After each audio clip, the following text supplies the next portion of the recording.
Intermittent fasting is great. It's a great tool if used effectively, and it can really help people improve their overall health. Not just with weight loss or fat loss, but it can really help improve various health markers that have to do with things that are very important inside of your body. Internal things that are much more important than just visual looks. But is there a best intermittent fasting approach? Now, I always say to find the approach that works best for you, and I still stand by that. And I'm sure you know about many of the options that are currently out there, like 16-8, 12-12, OMAD, 5-2, and the list goes on. However, what if you tried various approaches each and every single week? Like more of a universal approach to intermittent fasting where you're not doing one specific type each week, but adjusting each week. Now that's something I'm going to cover today in this video. So stay tuned as I discuss what I'm coining as the sliding intermittent fasting schedule or approach. This is Lou from My Age Strength. Don't forget to show love, subscribe, and help me grow.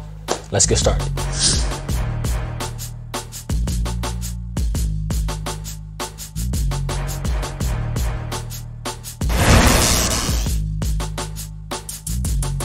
All right, so we already know what the basics of intermittent fasting is. It's pretty much a meal schedule where you're cycling between times of eating versus times when you're not eating, or times when you're fasting versus times when you're not fasting. Long story short, when you add up all the hours in a day, when intermittent fasting, you should be fasting or not eating for more hours than you actually are eating. More time should be allocated towards fasting, which equates to about no more than 8 to 12 hours of a window where you are actually eating. And 12 being the max or limit when it comes to entry-level points of feeding windows when it comes to intermittent fasting.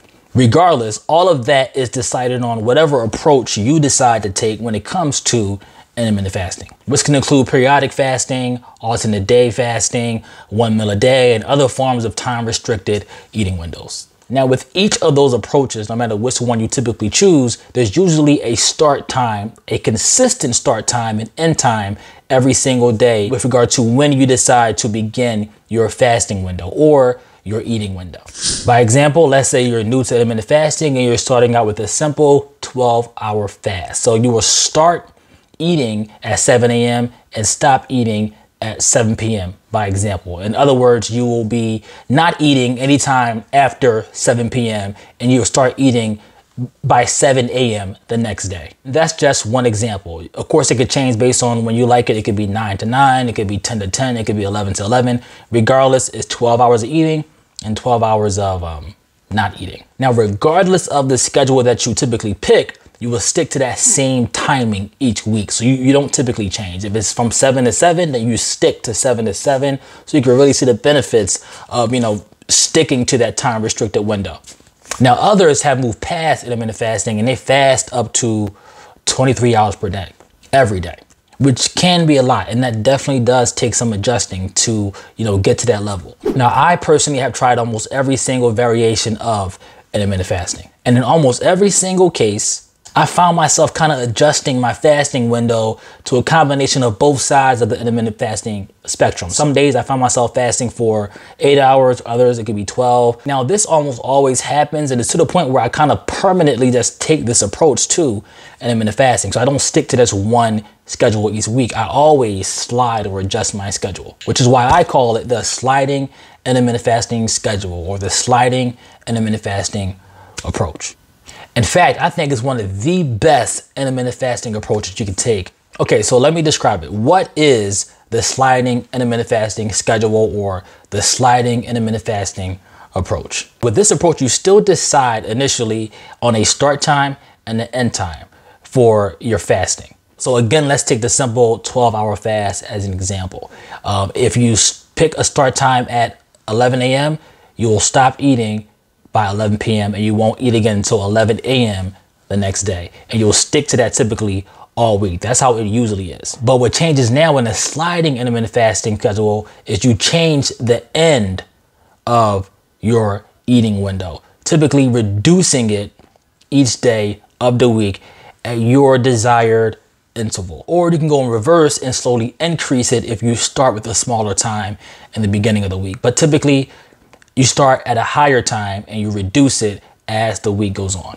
And what happens is you reset at the start of your new weekly cycle. So you're still gonna start eating at 11 a.m. if you use the example I gave earlier with the 12-hour fast, but you will end different each single day. So you might start at 12 p.m. day 1, day 2 you might end at 9 p.m. Day 3 you might end at 7 p.m. and so on and so forth until you decide to reset each week. So in case that sounds confusing, let's look at an example. All right, so what you see here is the example of the standard intermittent fasting approach. Okay, so this is 7 days of the week you see here. So it's Sunday, Monday, Tuesday, Wednesday, Thursday, Friday, Saturday. The eating window, this is a 16-8 approach. So pretty much you're fasting for 8 hours each day. Sticking with that same start time, we're starting at 11 a.m. and we're ending at 7 p.m. Now, typically, again, you'll stay and try to stick to the schedule every single day of the week. So nothing changes here. It's strictly 11 a.m. to 7 p.m. Sunday through Saturday. Now, with the sliding intermittent fasting approach, as you can see here, is changing every single day of the week. This is an example of a sliding schedule. So I'm starting out with 12 hours. So 11 a.m., you're still starting at 11 a.m. and you get to stop eating by 11 p.m. It's a great start. Then on Monday, you take off 2 hours. So now you're eating from 11 a.m. to 9 p.m. Tuesday, 11 a.m. to 7 p.m. Wednesday, 11 to 6. Thursday, 11 to 5. Friday, 11 to 4. And Saturday, 11 to 3 p.m. So it drops down to as little as a 4-hour eating window. Now, this is just an example. For you, you can make it more or less. You can just knock off 1 hour each day.